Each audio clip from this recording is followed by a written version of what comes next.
O São Paulo tem um currículo muito extenso, portanto eu vou tentar ser algo sucinta. Então, o professor é professor na Universidade do Minho, atualmente, e na Universidade de Lusófona do Porto. É licenciado em Comunicação Social e Cultural pela Universidade Católica Portuguesa, mestre em Ciência Política e doutor em Ciências Políticas e Sociais, ambos pela Universidade Católica de Louvain, na Bélgica. No âmbito da sua tese de doutoramento, fez pesquisa presencial no Cazaquistão, Quirguistão e Tajiquistão. É recipiente de várias bolsas de investigação, nomeadamente da Fundação Carlos Gulbenkian, do Ministério dos Negócios Estrangeiros do Taiwan e do Ministério do Comércio da República Popular da China. As suas áreas de interesse e de investigação são principalmente a China e a Ásia Central, com um grande enfoque sobre a nova rota da seda chinesa. Atualmente é colaborador do Centro de Estudo da África, Ásia e América Latina do Instituto Superior de Economia e Gestão da Universidade de Lisboa. É também colaborador do Centro de Investigação em Ciência Política da Universidade do Minho. É investigador da Plataforma de Investigadores sobre a Cultura sobre a China no Mundo Lusófono, investigador do Observatório de Relações Exteriores da Universidade Autónoma de Lisboa e membro de várias associações, como a Associação Portuguesa de Ciência Política, a League of Portugal-China Lasting Friendship, Observatório da China, European Association for Chinese Studies e the International Political Science Association. É também autora, tem artigos científicos, também contribuiu para capítulos de livros, deu várias conferências internacionalmente e tem também sob o seu nome algumas obras próprias, tais como Metamorfose no Poder, de 2014, com o prefácio do Dr. Marcelo Belo de Souza, Pax Cínica, de 2017, e penso que é a sua obra mais recente, The Belt and Road Initiative, de 2020. Como conhecer a União Europeia é também conhecer o contexto internacional em que ela se encontra e perceber esse contexto internacional. Nós, na organização desta academia, pensámos que faria todo o sentido ter um painel sobre a China, visto que a China é um dos atores internacionais mais importantes atualmente. E como eu fui aluna do professor Paulo na Universidade do Minho, numa unidade curricular que se chama China no contexto das relações internacionais, eu sugeri à organização da academia que convidássemos o professor Paulo para vir falar sobre este tema, visto que ele é um dos maiores especialistas sobre a China em Portugal. Passava agora a palavra ao professor Paulo e dizendo só que quem tiver perguntas, que por favor as deixe no bate-papo, no final serão respondidas.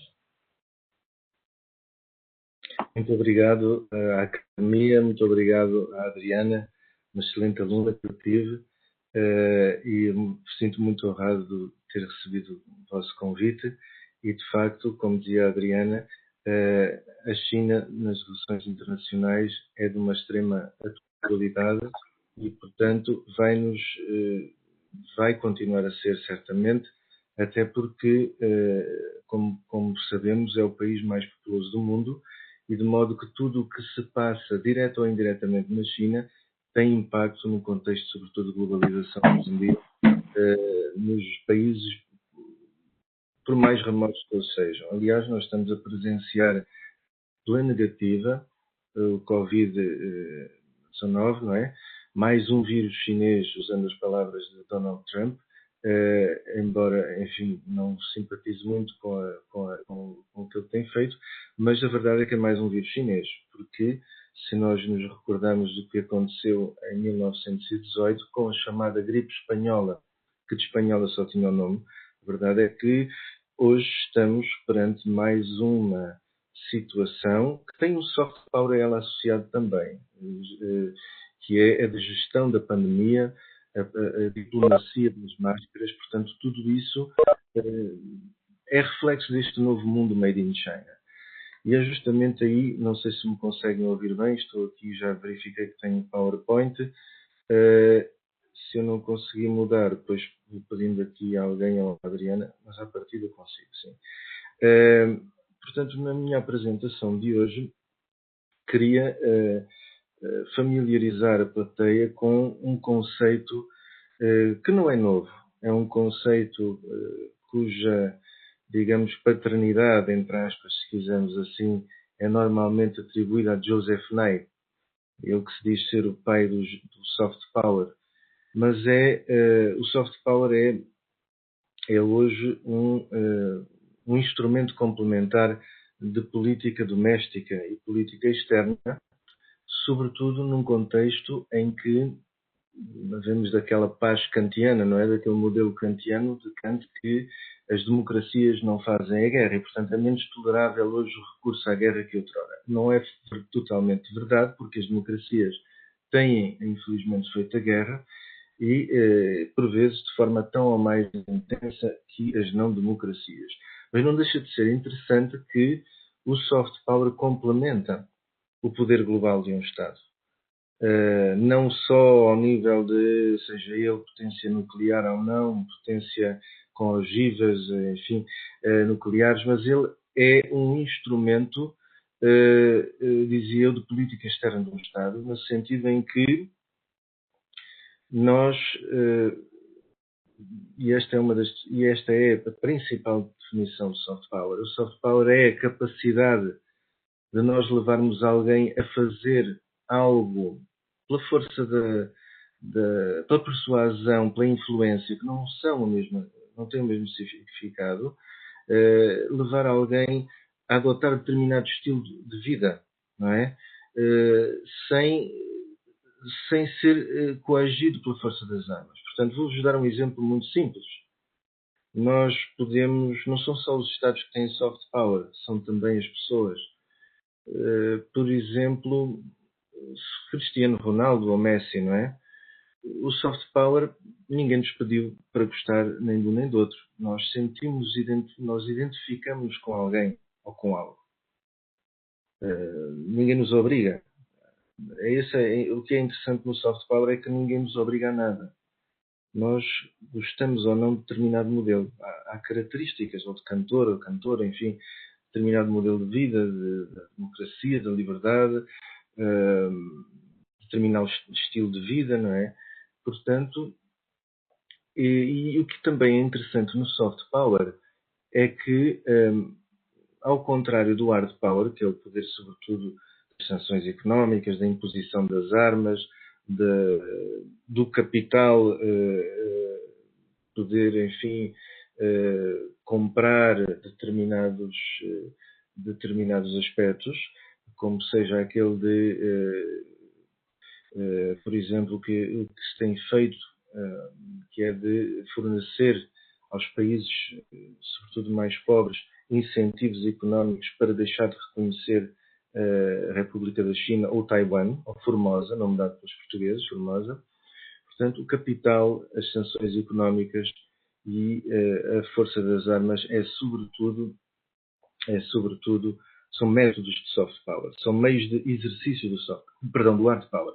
Mas o soft power assenta naquela capacidade de, ao contrário, não sendo imposta, como eu dizia, depende também numa relação. Isto é, eu, sendo o sujeito de onde emana o soft power, necessito para levar alguém a mudar de comportamento que ele seja aceito pelo outro.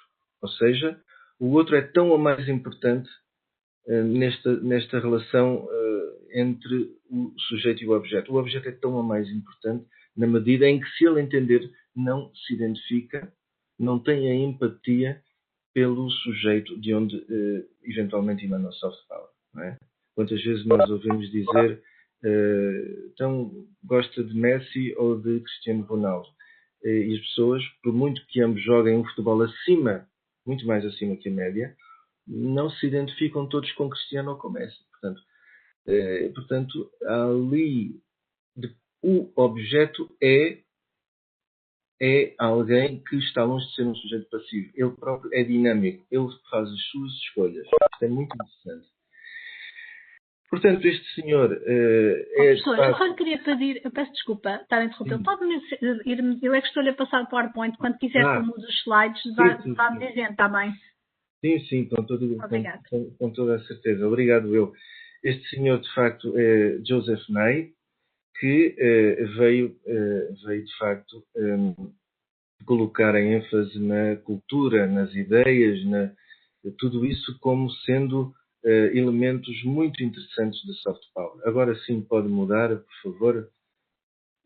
E foi, curiosamente, um livro, Bound to Lead, traduzido para o mandarim e aliás publicado por Joseph Nye, que atraiu, houve ali um primeiro contato com os chineses, sobretudo as elites políticas chinesas, que despertou uma primeira curiosidade face ao tema do soft power. E isto foi sobretudo no início dos anos 90. Só queria chamar aqui a atenção, antes de falar propriamente do soft power chinês, nesta ideia antiga de que viver o sonho americano,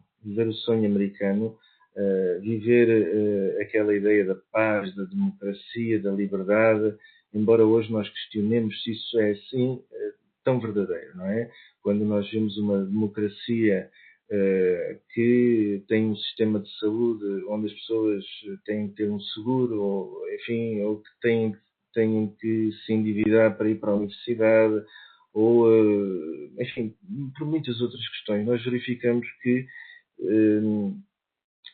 há aspectos controversos mesmo no soft power americano. Mas a verdade é que durante muito tempo, e ainda hoje, atenção, não só o soft power americano, mas também o europeu, tem sido referência para muitas gerações, muitas pessoas no mundo inteiro que se revêem neste modo de vida que pode até ser criado pelas telenovelas. Quando eu digo americano, digo também brasileiro. Atenção, as telenovelas são modelos extraordinários de soft power. Levam muitas vezes a que as pessoas que nunca estiveram em determinado país tenham a tentação de o conhecer. Lá está a curiosidade por causa dos atores. Quando se diz telenovelas brasileiras, diz-se Hollywood, também diz-se Bollywood na Índia. Portanto, há todo um conjunto de soft power que está disperso um pouco por todo o mundo. Portanto, se puder agora mudar, agradecia, por favor. E lá está. Aqui a cultura, a ideologia, a capacidade de perceber, e a China tem vindo a perceber pelo facto, lá está, por reatividade. E já vou explicar porquê. Mas muito inspirado no modelo americano de concepção do soft power, embora depois lhe tivesse dado uma característica especialmente chinesa.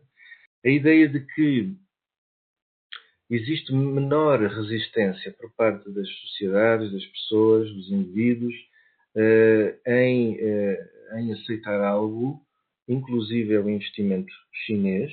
Esse é um dos pontos que está na ordem do dia. A questão da Huawei, a questão de 1001 aspectos controversos ligados a investimentos chineses no mundo fora, mas a ideia de que se eu conseguir catequizar melhor, se eu conseguir entrar no mindset de alguém, porque é disso afinal que o soft power trata, entrar no mindset de alguém, então aí mais facilmente as pessoas tenderão a aceitar e a compreender melhor, a não colocar tanto em causa a China na atualidade, portanto, a não recear a China na atualidade. Portanto, este é um dos aspectos que não tem efeitos tão imediatos. Pelo contrário, ao contrário do hard power, é um poder doce, daí soft, não é? Light, mas que vai atuando no espírito, vai moldando as percepções. E, portanto, é um poder mais subtil, discreto, lento, mas ele tem a capacidade de, isso mesmo, moldar a percepção dos indivíduos. Não é? Nós às vezes ouvimos falar daquelas seitas e de tantos aspectos que há aí. Enfim, parece que as pessoas conseguem, inclusive na venda de produtos, quando nos perguntamos, então porquê que comprou aquele produto? Nem sei porquê, mas achei tão curioso o vendedor, ou o vendedor era tão simpático. Às vezes a empatia leva-nos a aceitar algo que de outra forma não aceitaríamos. Não quer dizer que o produto seja muitas vezes bom, pelo contrário. Mas a capacidade de venda, a capacidade de levar outro a fazer algo, não é? Está provado, uma cadeira pelo menos que eu dei há alguns anos não muitos, há muitos, mas é chamada negociação internacional, que o vendedor que mimetiza a postura corporal do outro, que acompanha corporalmente, um cruza a perna, o outro cruza, enfim, há ali um movimento de cópia de espelho. Está provado que isso exerce um efeito indireto ao nível do comportamento do outro e que o leva a criar uma empatia, até por algo que de outra forma não seria tão do agrado comprar, por exemplo. Portanto, há ali técnicas de venda, e quando eu digo de venda, também de marketing político. Parem nesta situação das campanhas, não é? Todas elas têm um soft power inerente, não é? Há uma mensagem, há um soundbite, há um modelo que se faz passar na altura. Então, se fizer favor, hoje peço desculpa estar de serviço. Muito obrigado.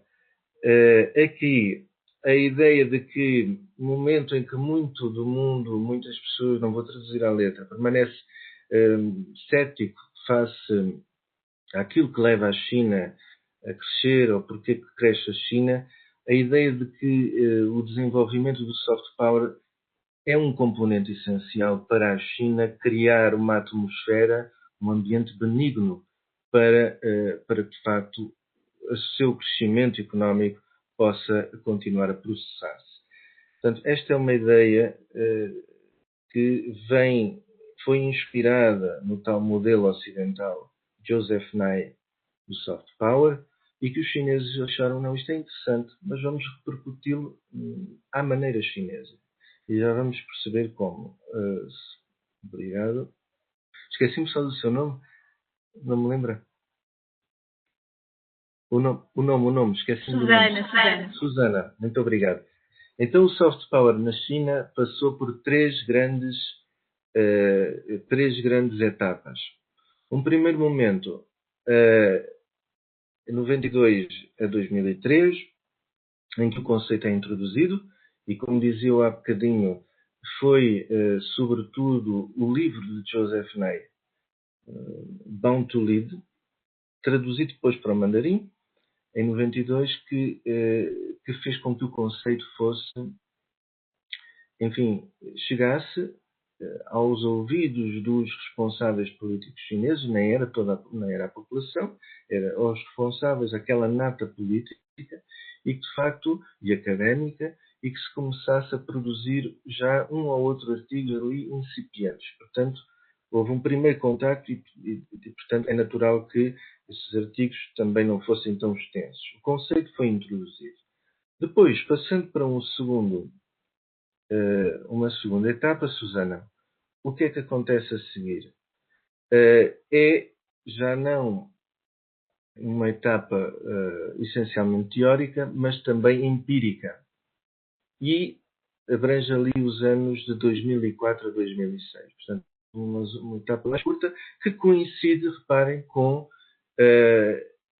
ali muito digamos, um danificar, se quiserem, do soft power americano quando invade o Iraque.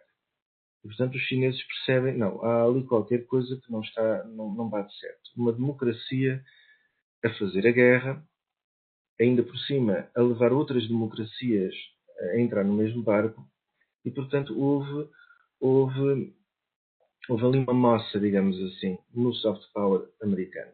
E os chineses aproveitaram-se muito por causa dessa situação para aprofundar o termo que já havia sido introduzido, mas perceber que havia limitações no entendimento de Ney e não era esse o soft power que queriam. Portanto, a ideia da não interferência nos assuntos de outros Estados, a ideia de que o soft power chinês poderia ser uma alternativa àquela democracia que faz a guerra, e depois, muito na origem também, muito explicado pelo consenso de Washington, e que pode ser suplantado em muitos aspectos pelo chamado consenso de Pequim, já voltamos a isso, e portanto começa aqui a haver uma maior interesse e estudo que se reflete, por sua vez, num aumento de artigos consagrados ao tema do soft power.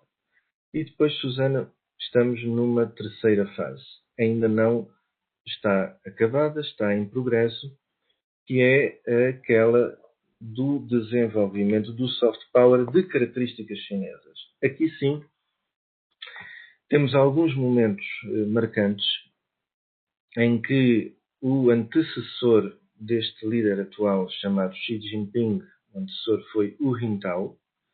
Não foi um líder carismático, é verdade, mas não, mais atrás, Susana, não faz mal. Ali. Exatamente. Obrigado. E então o que é que sucede aí? Foi o Jintao que adotou em 2007 o soft power no 17º Congresso do CCP, o Chinese Communist Party, e adotou a expressão Cultural Soft Power. Portanto, a ideia de ter cultura, a cultura chinesa, revisitar os clássicos, a filosofia, o modo de vida chinês Confúcio, pode ser uma fonte extraordinária de soft power. E aí sim, 2007 marcou então a adoção do soft power como estratégia da China complementar, instrumento complementar de política externa. E não é de estranhar, por conseguinte, que assim haja uma explosão de interesse académico acerca do tema. Portanto, a ideia de desenvolver a criatividade cultural, aproveitar o que de melhor tem a China milenar, não a China-Estado propriamente, porque a China-Estado é relativamente recente, mas a China, potência, civilização ancestral, tem um soft power, que e já vamos ver isso nos slides seguintes, não quero adiantar muito aqui. Sim, agora sim, Susana, por favor. Isto é o que dá ter uma assistente. Muito obrigado. Ora, como é que a China compreende o seu soft power? Um aspecto, dizia eu, aqui comprehensive, quer dizer global. De um conceito de poder que é um conceito global. O poder dividido em várias componentes, não só o hard, o soft, e inclusive até o smart power. E já para não vos complicar, também há o sharp power. Mas o smart power assenta, já agora falar nessa curiosidade, que é o Estado não depender unicamente nem do soft nem do hard. De vez em quando, conforme a conjuntura e os seus objetivos de política externa, usa ali um meio termo. Vou-vos dar um exemplo muito concreto. Os Estados Unidos, se entenderem que funciona bem a coerção através do uso das armas, não têm qualquer problema em enviar um porta-aviões para qualquer parte do mundo. Têm 10, portanto não nos faz muita diferença. Então o poder inigualável na terra, ar, mar e inclusive no espaço sideral. Não há nenhum poder, mesmo a Rússia, que é uma potência em declínio, tem um porta-aviões e anda com um reboque que foi do tempo soviético. A China tem 2 porta-aviões, comprou primeiro a Ucrânia com o pretexto de construir um casino e depois copiou o know-how e já vai no segundo, portanto, e a caminho do terceiro e cada vez mais, e portanto não há nenhum poder que tenha, não obstante o mundo ter vários poderes nucleares, não há nenhum que tenha um nível de paridade qualitativa com os Estados Unidos. Portanto, os Estados Unidos não têm qualquer problema se entenderem facilmente com as bases que têm espalhadas um pouco por todo o mundo, mobilizam facilmente no exército, porta-aviões, o que entender. Portanto, agora, nem sempre o facto de terem esse armamento mais sofisticado que há, nem sempre funciona bem com o Estado nuclear, mesmo que ele não tenha o mesmo grau de desenvolvimento, não é? Portanto, aí utilizar-se-ia uma estratégia diferente, que não entre propriamente na colisão, não é? Sobretudo se o outro Estado for nuclear, adotando por vezes sanções económicas, o caso da Rússia com a Crimeia, adotando, diabolizando o inimigo no tempo da União Soviética, da coexistência pacífica, onde por haver duas superpotências com arma nuclear, havia um proxy wars, um recurso a terceiros, não é? a guerra por intermédio de terceiros. Portanto, diabolizava-se a própria propaganda, capitalismo, comunismo, diabolizava-se através do soft power também. Muita gente cresceu com essa ideia. Capitalismo, comunismo. Portanto, isso é instrumento de soft power. Um Estado pode prescindir, por vezes, quando sabe que não é bom entrar pelo caminho do confronto direto, privilegiar o soft power, pode, por vezes, ou seja, o smart aqui é não se limitar nem a um nem a outro. Dependendo das pessoas, da audiência e dos meus objetivos como Estado, eu sou soberano para tomar as minhas decisões.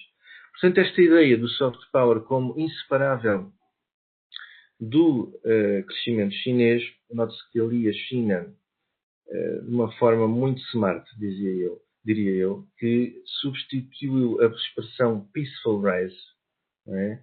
O crescimento pacífico, por peaceful development. A ideia rise, para os chineses, eles começaram a pensar melhor nisto. Rise pode soar mal. Já poderá aumentar a sinofobia sentida no mundo inteiro. Aquela ideia da ameaça chinesa. Rise, crescer. Bom, mas é substituído por desenvolvimento pacífico. E foi isso que a China fez. Portanto, Susana, se fizer favor. Mas perceber o soft power para percebermos o soft power chinês, temos de compreender a tal China milenar, em que, um pouco como o espaço Schengen, diria eu, mas em jeito de brincadeira, que nós temos na União Europeia, nós tínhamos uma espécie de espaço Schengen no mundo.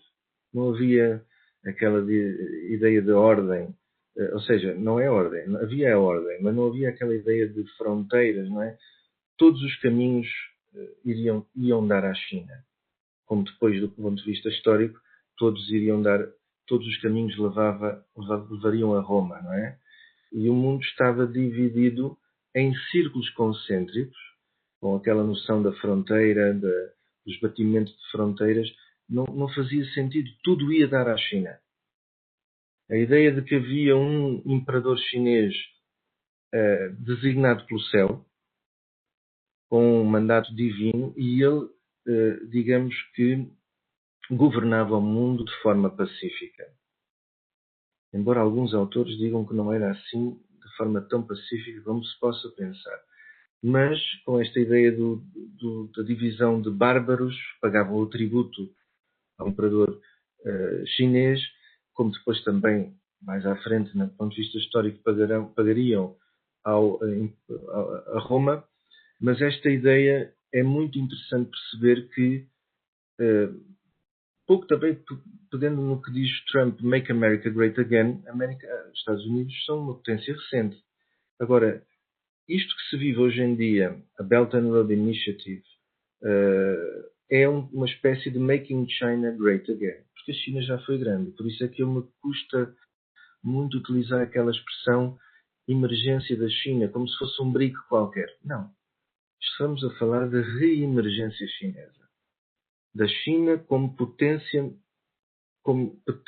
ancestral. Civilização, por isso é que às vezes me faz também confusão, como se a China fosse um país que quer aderir à União Europeia. Claro que é impossível, está muito longe. E a União Europeia trata a China como se fosse, enfim, tem que fazer isto, tem que fazer aquilo, como se fosse um candidato a aderir à União Europeia. Não, a União Europeia é que é recente do ponto de vista histórico. A China já existe há muitos milhares de anos. Não é? É muito difícil dizer só o outro. Tem que adotar democracia, tem que adotar este estilo de vida, porque nós somos, e as próprias relações internacionais também espelham essa visão marcadamente ocidental. Reparem que a disciplina das relações internacionais, eu ensino aos meus alunos aqui em Braga, ela nasce, mas nasce com um pendor, ali no período entre guerras, da Primeira e Segunda Guerra Mundial, com um pendor marcadamente ocidental. Um mundo depois pós-Segunda Guerra, que é um mundo que espelha a hegemonia do dólar, que espelha a consolidação dos Estados Unidos como grande superpotência já não reflete, já não está obsoleto hoje em dia.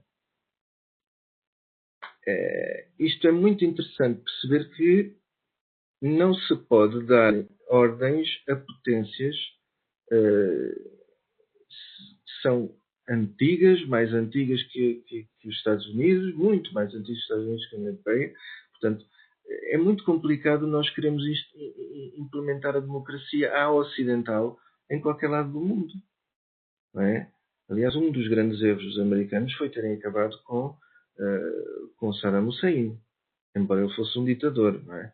A verdade é que a democracia não funciona bem em qualquer ponto do mundo, mas ele, se estivesse vivo, muito provavelmente não teríamos tido nem a Al-Qaeda e agora o Estado Islâmico. Portanto, esse conceito de democracia, como eu dizia, tem algumas limitações, alguns vieses de que refletem uma cultura em particular.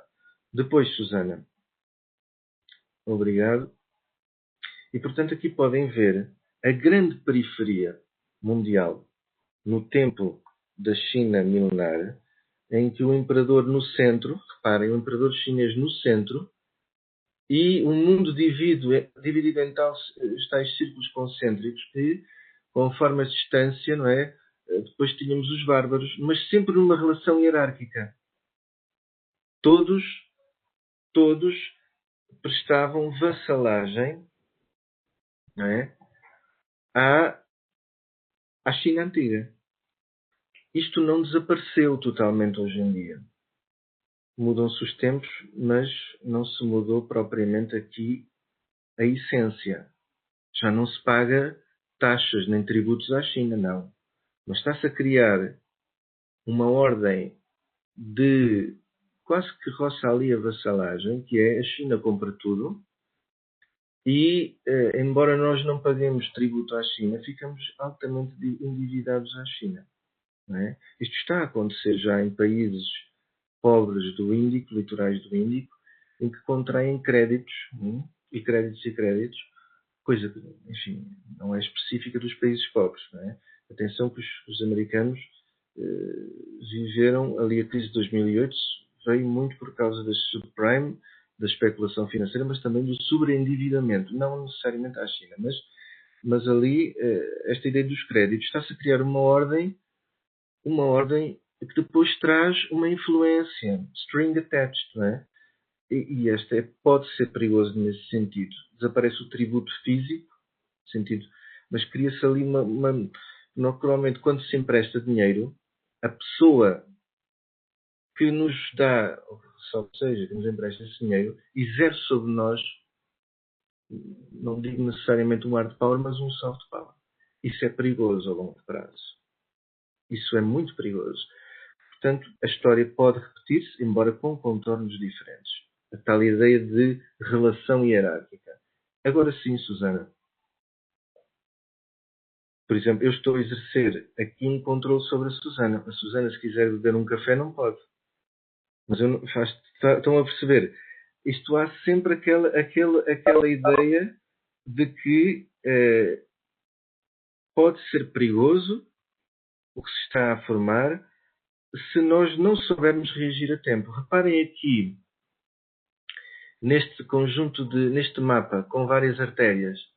Esta é a paz cínica em formação. A paz cínica aqui não no sentido pejorativo. Não. Cínica de estar ligado à China. A tal conjunto de... Reparem, um Império Romano, por exemplo, só podia ser império porque tinha uma logística. Todos os caminhos iam dar a Roma. O Império Chinês em formação, ou em reemergência, se quiserem, só faz sentido porque tem que ter um conjunto de artérias que o liguem à grande periferia mundial. Por isso é que ligar Londres a Pequim em 48 horas, que está, pelo menos já mentalmente, os chineses estão-se a preparar para isso. Ou ligar o Estreito de Bering, portanto, debaixo do mar, uma espécie de canal da Mancha, mas com 200 km, ligar os Estados Unidos à China por via férrea de alta velocidade, não será mera quimera daqui a uns anos. Atenção. Portanto, um império precisa de artérias. E daí a Belt and Road Initiative ser um conjunto de artérias, mas não apenas limitadas a artérias. É hard power, é soft power, é tudo o que vocês possam imaginar. É a paz cínica, ou seja, a Pax Romana, a Pax Americana e agora a Pax Cínica, ou seja, o conjunto de bases no mundo. Daí tivemos Djibouti em 2017. A China não fala em bases navais, mas a verdade é que se trata de uma base naval. A primeira aberta no Djibouti, um pequeno país dali da África Oriental, e outras bases se vão seguir. Não tenhamos dúvidas quanto a isso. Outras se vão seguir. Porque é a lenta substituição da Pax Americana. Não há impérios, atenção, não sou eu que o digo, é um Paul Kennedy, não há impérios para sempre no topo do poder. Caiu o Império Português, caiu o Britânico e o americano vai cair. Não estamos agora seguros de quanto tempo demorará. Alguns 20 anos, outros 30. A verdade é que começa, antes do apagão total, que é o declínio absoluto, começa por haver um declínio relativo. Se manifesta por sintomas económicos. E já está a acontecer. A crise de 2008 foi exemplo disso. E, portanto, antes de haver o apagão total, que pode demorar décadas, a questão não é o se isso vai acontecer. É cíclico na história. É quanto tempo demorará. Susana, não sei se realmente foi tomar o café, mas pronto, obrigado. Ainda não sei o controle, não se preocupe. O controle de bastidor, sem nós conhecermos, é tão a mais importante hoje em dia. Reparem que muito do controle de bastidor que existe na política e nas relações internacionais, as guerras preparadas em conversas, não é? O Facebook que espia, e nós aqui andamos a falar da Huawei, nós somos espiados. Mas isso tudo é feito conversa de bastidores. Não é? Nós não somos propriamente especialistas, mas depois a verdade é que ao comprarmos produtos inofensivos e 300 ou 400 euros mais baratos, estamos a ser veículo para a criação do império ao nível logístico, económico, militar. Bom, conceito de Tianjin. Os chineses perceberam, aliás não perceberam, eles há muito que dizem isto. O problema das relações internacionais são vários. Primeiro, são marcadamente ocidentais, já vos disse, e outro aspecto tão mais interessante é que não há propriamente Estados falhados. Há sim uma ordem, toda ela falhada. E por isso, não há nada melhor que a China possa fazer do que contribuir a ela ativamente para a criação de uma nova ordem. Ser uma espécie de timoneira dos países do Global South. Reformular as relações internacionais. Até porque, reparem, é na Ásia-Pacífico que vive a esmagadora maioria da população. Não é? Este mundo arcaico de uma Europa em declínio de natalidade, ou dos Estados Unidos, só para terem ideia, a população, a classe média chinesa, que hoje viaja e já não vai para qualquer hotel, vai para os hotéis de 5 estrelas. A classe média chinesa é maior que toda a população dos Estados Unidos. Agora, imaginem indianos, chineses e outros que vivem na Ásia-Pacífico. Então não há outras ordens das relações internacionais que se estão a esboçar aos poucos e poucos e que já influenciam, não é só ao nível económico do Covid, atenção, é a nível cultural. Até aquelas modas da Coreia do Sul e de tantos lados. Eu quando vivia em Taiwan, lembro-me que era um bocadinho ao contrário. As pessoas lá andavam a experimentar a moda das calças rasgadas, que já tinham desaparecido daqui a algum tempo. Mas nós hoje estamos a ser influenciados, até ao nível cultural, até por aquelas músicas já em coreano que canta, não sei se aquelas músicas muito interessantes, meus filhos é que cantam isso, eu não sei bem. Mas muito isso vem daquelas áreas do mundo, não é? Muito interessante perceber que, agora sim, Susana, eu estava aqui a tentar exercer o controle, mas o meu botão não funciona. Portanto, vou ter que recorrer a si. O holismo, isto é muito importante. Quando nós falamos de soft power, ocidental, é muito interessante perceber que o indivíduo não no sentido egoísta, mas o indivíduo é preponderante. Isto é, o soft power americano é um resultado, é um colecionar, é uma soma de vários sonhos individuais. Eu quero ser feliz, eu quero ter uma família, eu quero ter um não sei quê. E, portanto, a sociedade é o somatório de vários sonhos individuais. Eu, Bill Gates, invento isto, ele, Steve Jobs, inventa aquilo e, por fim, várias pessoas mudam o panorama económico do mundo. Mas lá está, foi por causa do talento do indivíduo, por causa da aspiração individual. O soft power chinês é ao contrário. A ideia de que o chinês reporta sempre a alguém hierarquicamente superior a ele. Isto é um sistema altamente burocratizado. O chinês tem que se pedir sempre licença a alguém ainda. Isto vem do comunismo, mas também vem daquela ordem hierárquica antiga da China milenar. Portanto, o sistema soft power chinês, dizia eu, é holístico. O indivíduo não conta para nada. O indivíduo conta na medida em que serve o todo. O todo tem de subsistir. E, aliás, é por isso que vocês veem a China. Nós ficamos espantados como é que a China consegue construir hospitais em 7 dias. Ou consegue vigiar com drones a população, etc, etc. Isto dificilmente seria feito aqui no mundo ocidental. Também se explica pelo facto de ali não se contestar muito. Nós estamos aqui a contestar o stay away Covid é legítimo do ponto de vista do jurídico, não é? O chinês obedece, não contesta.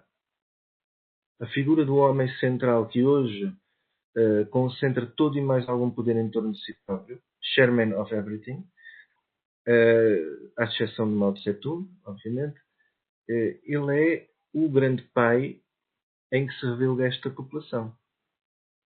O aperto do controle, do grande olho que tudo vê, do sistema de crédito social, tudo o que possam pensar, que a China já exporta para outros pontos do mundo. Isto não seria possível se a sociedade não fosse holística.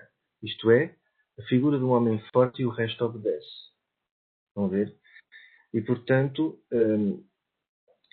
a visão dos direitos humanos, a visão dos direitos laborais não é igual aqui na China. Obviamente, para os chineses, que ainda estão a tentar retirar da pobreza milhões de chineses, não se coloca tanto a questão se é democracia ou não, mas se há estabilidade social. São diferentes concepções e prioridades. Portanto, nós aqui na Europa, no Ocidente, somos Estados pós-Westfália, no sentido em que Westfália inaugurou o Estado moderno. China é, tal como o Brasil também é, de certa forma, Estado westfaliano, onde as fronteiras são muito importantes. Estados que não saíram daquela concepção clássica das relações internacionais e da fronteira da soberania da qual não prescinde. A China do sul da China, por exemplo, não prescinde. Ponto final. Não há cá negociação, não há cá tribunais internacionais. Continua a construção de direitos sociais e a China não prescinde, ponto final. Tudo o que é questões de soberania está fora de questão para um chinês ceder. Depois, Susana. Bom, aqui eu passaria um bocadinho à frente, para eu respeitar o meu tempo, que é a ideia de se criar um ambiente pacífico, portanto, nada que eu não tenha falado anteriormente, construindo uma comunidade de destino comum, a China como um ator da governação, ou da global governance, se quiserem, com um projeto para a humanidade. Reparem que o livro de Xi Jinping tem sido traduzido para a governança da China, tem sido traduzido para N línguas, uma espécie de Bíblia, não é? De qual a visão da China para o mundo. Isto é interessante perceber que, quando outros partidos comunistas caíram, colapso da União Soviética, isto é um receio omnipresente nos chineses, que é isso que se acontecer connosco. Portanto, é muito interessante que a China aposta numa visão não só para a própria estabilidade chinesa, mas para o exterior. A ideia de comunidade de destino como o sonho chinês o progresso da China só faz sentido se for repartido com os restantes países. É muito interessante e assim estará a fazer um 2 em 1. To kill two birds with one stone. Quer dizer, desenvolve o exterior e cria um ambiente pacífico para a sua reemergência. Depois, Susana.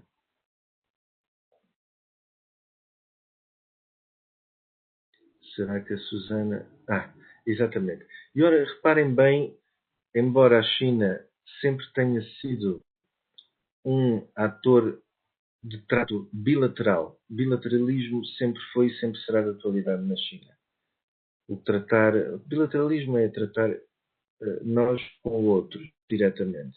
O multilateralismo na China é um ator tardio. Como foi ator tardio a muita coisa, na corrida aos campos energéticos, na corrida ao espaço, na corrida ao soft power e também ao multilateralismo. Mas não significa que o facto de ser ator tardio faça dela um ator que se deve desprezar. Pelo contrário, tem sido bem sucedida, por exemplo, naquela organização, sobretudo para os países da Ásia Central, que é a Organização de Cooperação de Xangai, que a China é, por exemplo, mentora. Mas posso dar-vos outros exemplos, Susana, nomeadamente o Fórum China, de Cooperação China-África, ou com a América Latina também, em que se tratam de diferentes... Não tanto, Susana, basta aí. Ou em que se tratam de diferentes assuntos, são plataformas específicas. Reparem no caso da Ásia Central, temos ali a Organização de Cooperação de Xangai. No caso da China, com a África, temos ali o Forum of China-Africa Cooperation. Na América Latina temos outro. A China, reparem no grau de sofisticação. Quando está em determinada região do mundo, adopta a sua estratégia, adapta, criando um fórum específico. Agora sim, Susana. Obrigado. O caso, reparem o grau de sofisticação do soft power chinês. Soft power que não é só no nível cultural, atenção, é a nível económico. Durante muito tempo, os chineses têm andado literalmente a bater à porta das instituições económicas do tal pós-Segunda Guerra Fria, que refletem muito ainda o peso preponderante do dólar, enquanto a China está já a apostar numa moeda digital capaz de liderar e enfraquecer também o dólar, que é no e-commerce. A China resolveu perceber, não vale a pena nós andarmos aqui a bater à porta do Banco Mundial para aumentar as nossas cotas, os nossos reconhecer maior estatuto à nossa banca. Não vale a pena, quer dizer, ninguém nos deixa fazer o que nós pretendemos, nós e os restantes BRICS. Então o que é que a China fez? Porque isso é que eu digo que é um grau de sofisticação extraordinário do soft power chinês. Criou ela própria um banco mundial, mas às chinesas, chamando-lhe o Banco Asiático de Investimento em Infraestruturas. E aqui, isto é notável, porque muitos dos países, inclusive do Ocidente, que se negavam a reconhecer maior estatuto à China nas organizações financeiras mundiais, onde o peso do dólar e do Ocidente é ainda preponderante, acabaram por eles próprios decidir aderir ao Banco Asiático de Investimento em Infraestruturas. E o caso de Portugal e da nossa vizinha Espanha é também disso um exemplo. Portanto, nós começamos a perceber vantagem em ter um pezinho aqui e um pezinho ali. Isto é, sem deixar de fazer parte da NATO, da OTAN, se quiserem, do banco disto ou daquilo, ao mesmo tempo fazemos intenção de estar também com ser englobados nas iniciativas chinesas. Isto irritou os Estados Unidos. Nem queiram saber. Os Estados Unidos ficaram, para já, ficaram, de facto, para já ficaram, dizia eu, deslumbrados pela negativa com os efeitos do soft power chinês. Não é? Nunca ninguém pensava que a China era capaz de criar aquele banco mundial à chinesa, o Banco Asiático de Investimento e Infraestrutura. E depois que os seus parceiros, um a um, fossem, não todos naturalmente, mas fossem aderindo ao Banco Asiático de Investimento e Infraestrutura. Portanto, isto mostra que o facto de ser ator tardio no soft power não significa que não tenha colhido receptividade e produzido frutos na esfera internacional. Susana. Quem diz o Banco Asiático de Investimento e Infraestrutura diz os Institutos Confúcio. São uma forma de ensinar a cultura, de ensinar a língua e de promover o império. Não é? O império não se faz só com caminhos, nem com estradas, autoestradas e vias férreas. Faz-se levando ao bárbaro da atualidade, entre aspas, a língua. Até porque os chineses falam muito mal inglês. Portanto, até reparem bem, os tradutores, aqui eu já tenho, nas conferências que tenho ido, dando portanto, o texto na véspera, fazem uma, enfim, não quero dizer péssima, mas uma tradução que não é brilhante. Imaginem a importância de um tradutor e de vocês que quiserem aprender o mandarim, são pagos a peso de ouro, até porque tem um mercado em expansão, Brasil e Angola, etc. A importância de falar a língua do outro, não é? Portanto, autoestradas, estradas, comboios de alta velocidade, moeda que tende a ser moeda digital no futuro e a língua do outro. Portanto, isto é muito importante e tem colhido interesse no mundo, um pouco por todo o mundo, Susana. Reparem como nem sempre é possível fazer o outro falar a nossa língua, mas é possível nós disseminarmos os conteúdos que queremos falando a língua do outro, não é? E daí CGTN emitir em inglês, em francês, em espanhol, em árabe, em russo, ou, por exemplo, a China Radio International emitir em mais de 40 línguas, não é? É muito interessante perceber o nível de sofisticação, de facto, do soft power chinês, Susana. E, lá está, mais do que usar o outro a falar a nossa língua ou de falar a nós a língua do outro para melhor comunicar com o outro, também é importante chamar o outro a vir ao nosso país, organizando o quê? Grandes eventos, não é? A China dar uma lição de charme ao mundo inteiro, organizar os Jogos Olímpicos, organizar várias exposições, convidar diplomatas, convidar investigadores, levar as pessoas a virem elas próprias testemunhar no terreno o modo de vida chinês. Eu próprio fui contemplado com uma bolsa, primeiro para Taiwan, depois para Pequim, e pude perceber que é uma forma de soft power. Quem tem uma bolsa hoje em dia está em condições de, quando regressa ao seu país, ser ele próprio um veículo de soft power. Esteve, conheceu as instituições, pode dizer, então, aquilo é mau ou não, que aconselhas a China, eles são maus, não são? Não. Eu próprio, e esta é uma das apostas da China, pode dizer, porque tem legitimidade para isso, se calhar não devemos diabolizar, ou se calhar devemos fazer isto ou assim em relação, estão a ver a determinado país, estão a ver a importância do soft power. Susana, mais aqui um outro slide, por favor. Quem diz bolsas diz cancelar a dívida externa, e ainda na questão das bolsas, reparem, uma média de 20 mil bolsas por ano. Não se ganha fortunas. Não ganhei fortunas quando estive em Pequim. Mas, de facto, o objetivo da China foi cumprido. Levar o outro a vir ter connosco. Isto é muito interessante. Não, ainda não. Só mais uma coisita ali. E estas bolsas são um instrumento de soft power extraordinário por uma razão muito simples. Elas ensinam conteúdos, mas ao mesmo tempo, conteúdos concretos, mas ao mesmo tempo procuram ganhar aquilo que se diz em inglês hearts and minds. Isto é conquistar, influenciar, catequizar o outro. É este o objetivo do soft power. É moldar a percepção do outro. Um trabalho sobre o espírito. Moldar é o que fazem as telenovelas também. o que faz Hollywood? Moldar a percepção do outro, não é? Muito bem, Susana, agora sim. E, portanto, esta é uma repetição da ideia anterior.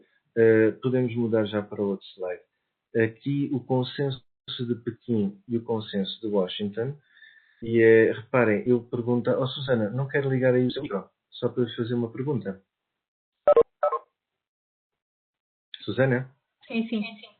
A Susana precisa de dinheiro? Dava jeito.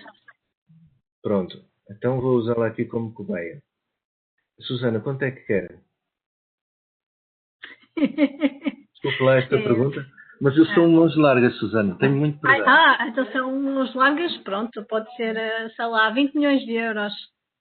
Pronto, suponham que a Susana, eu sei que não é, mas que é uma ditadora. E no país dela mata muita gente. Então o que é que eu vou fazer? Eu sou um senhor americano e vou dizer, está bem, Susana, eu vou fazer isso, vou-lhe dar o que quer, mas primeiro vamos fazer democracia no seu país. Está a ver? Vamos fazer o que eu estou a pedir e depois vou-lhe dar o que pede. Agora, a Susana é uma senhora, as senhoras normalmente pensam, não se deixam levar logo fogo, pensam, vai pensar para casa e ficam de me dar a resposta. Entretanto, não é que no mesmo dia chega um chinês a tocar a campainha, a Susana atende e eu pergunto-lhe, ó Susana, quer dinheiro? Sim. Então, peça lá. 50 milhões. Oh, então está bem, Susana. Continua a ser ditadora, eu não me importo nada de lhe dar dinheiro. Eu só preciso é que me dê acesso ao petróleo e ao gás natural que tem no seu país, fora outras coisas que eu sei que tem, porque me dá muito jeito. Eu tenho a população mais numerosa do mundo e isto, eu peguei neste exemplo, só para vocês perceberem, que trocado assim, de forma mais linguagem, mais simples, para perceberem, não é assim, naturalmente. Há outras variantes, há outras explicações mais detalhadas. Mas o consenso de Washington, aquela exigência de direitos, democracias, etc., não cai bem em todos os pontos do mundo. Por isso é que Angola e outros países se viram muito para os chineses. O modelo de desenvolvimento económico chamado, aqui a palavra consenso é enganadora, o modelo de desenvolvimento económico chinês tem sido capturado, também é uma forma de soft power, tem sido alvo de interesse por vários países que não são propriamente democracias. Estão a ver? Também é uma forma de soft power. Mais, Susana, agora aqui mudando este slide, já estamos perto do fim. E aqui, o futebol também recentemente, mais do que outros países, tem sido um instrumento de soft power notável. Existe a ideia de querer, embora não se tivesse qualificado nenhuma equipa chinesa para o Mundial da Rússia, havia sim patrocinadores chineses a tentar comprar, a tentar patrocinar e patrocinaram mesmo determinados aspectos da World Cup na Rússia. Agora, o sonho de Xi Jinping, presidente chinês, é de facto organizar ele próprio um Mundial de Futebol e, mais do que isso, ter uma equipa de futebol e ganhar. Reparem como são três sonhos num. Os chineses, curiosamente, eu percebi isso há pouco tempo, criaram em Portugal, além de fazerem com que venham jogadores chineses aprender o futebol europeu, que é um futebol de qualidade, e além também de tentarem comprar Cristiano Ronaldo para ele ir para a China jogar, não conseguiram, mas têm conseguido outros jogadores. Criaram em Portugal o Oriental Football Club, um clube inteiramente chinês. E isto é uma curiosidade extraordinária. Portanto, o futebol como instrumento de soft power. Reparem que na Rússia, em 2018, debaixo de sanções económicas, etc., o futebol tem isto. Consegue unir pessoas dos sítios mais distantes do mundo, enfim, com outros credos, outras religiões, às vezes até com inimizades, mas todos ali com a mesma paixão. Reparem, ver um bom jogo de futebol. Isto é um instrumento notável de soft power. Agora, mais outro slide. E pronto, aqui corremos o risco, estamos perto do fim, aqui corremos de facto o risco de que nós estejamos a repetir os erros históricos. Quer dizer, nós, Ocidente, marginalizamos Hitler, e Hitler, depois marginalizamos a Alemanha. Hitler aproveitou o descontentamento da Alemanha para criar uma segunda guerra ainda mais devastadora que a primeira.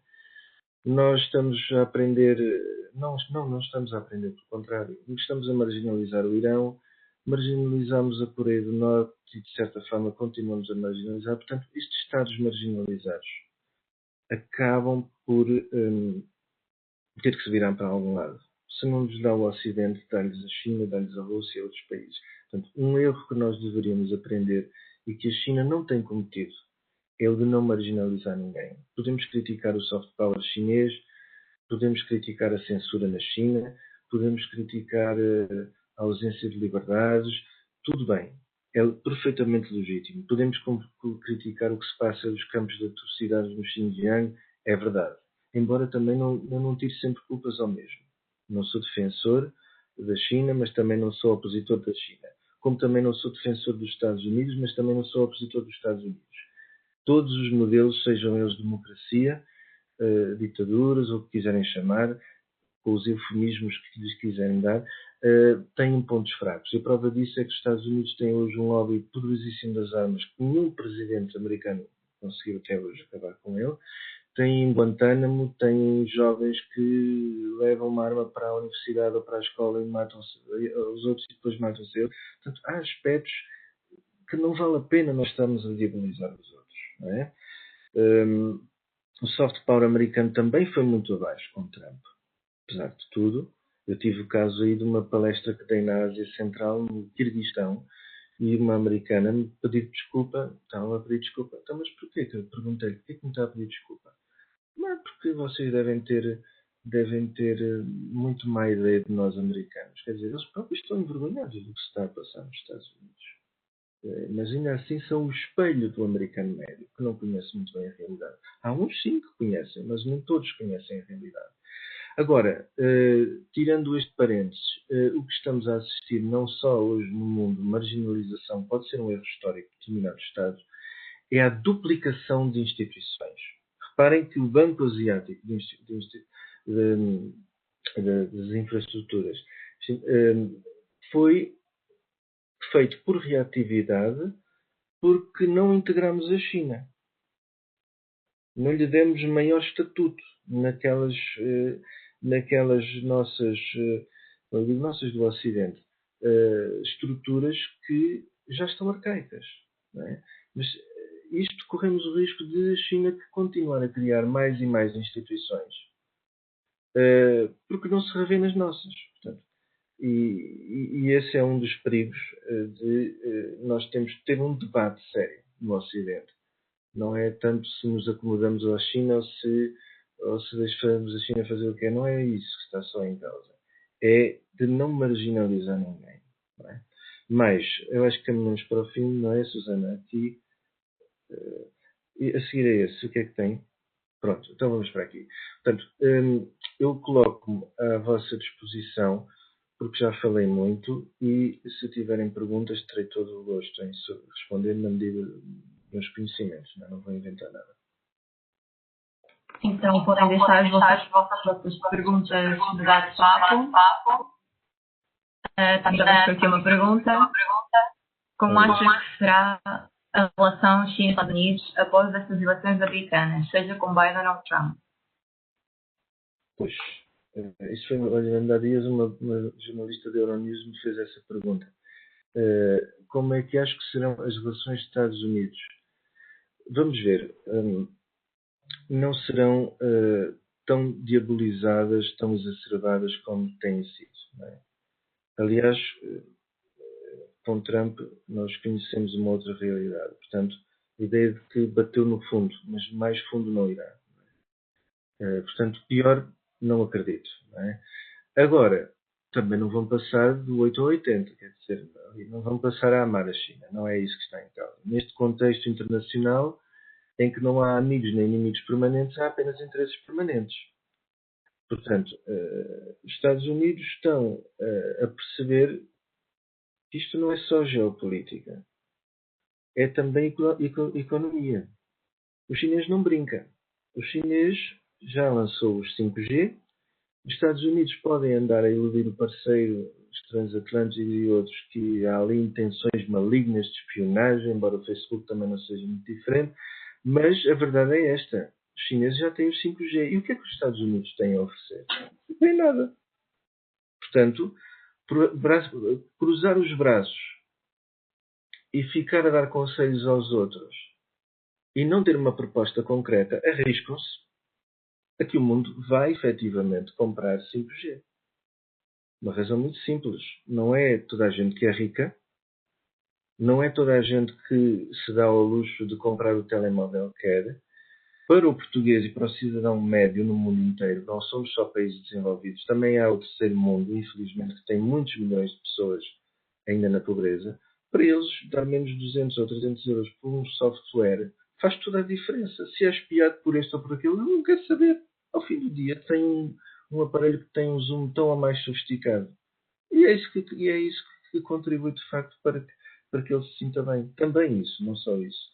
Portanto, não espero pior, francamente, se for Biden a ganhar, mas também, mas espero sobretudo uma deslocalização da inimizade mais para a Rússia, coisa que não se tem visto com Trump. Não é por acaso que Putin não quer que ganhe Biden, portanto, é porque houve ali um suspender provisório das hostilidades com a Rússia, com Trump, mas com Biden, democratas, poderá deslocalizar-se esse eixo de inimizade um pouco mais para a Rússia e, ao mesmo tempo, diminuir a hostilidade com a China, porque também não é do interesse dos Estados Unidos ter sanções económicas. Isso é contraproducente para o próprio. É um tiro nos próprios pés. Quando eu impeço a alguém de... Não tinha, por exemplo, os Estados Unidos não tinham relações comerciais, não tinham relações diplomáticas com o antigo país que era o Sudão. Imediatamente, as empresas norte-americanas não podem fazer comércio com esses países, o que dava grande situação quase de monopólio à China, ou até de monopólio. Portanto, não é do interesse de ninguém, é contraproducente ter sanções económicas. Portanto, não vejo, aliás, acredito até que vai melhorar muito a situação da guerra comercial, embora também tenha algum mérito. O reparo que Trump tem, não concordo com ele em muita coisa, mas já era inevitável esta questão do copy, dos direitos de autor, do que a China tem vindo a fazer no mundo fora. Alguém teria que dar um murro na mesa e dizer não pode continuar a ser sempre assim. Como também não pode continuar sempre a haver esta falta de respeito pelo meio ambiente que culminou com o coronavírus, o novo coronavírus. Alguém tem de facto, dizer não pode continuar a haver esta falta de respeito pela copy-paste dos produtos ou de constante imitação e não haver regras nenhumas de competição.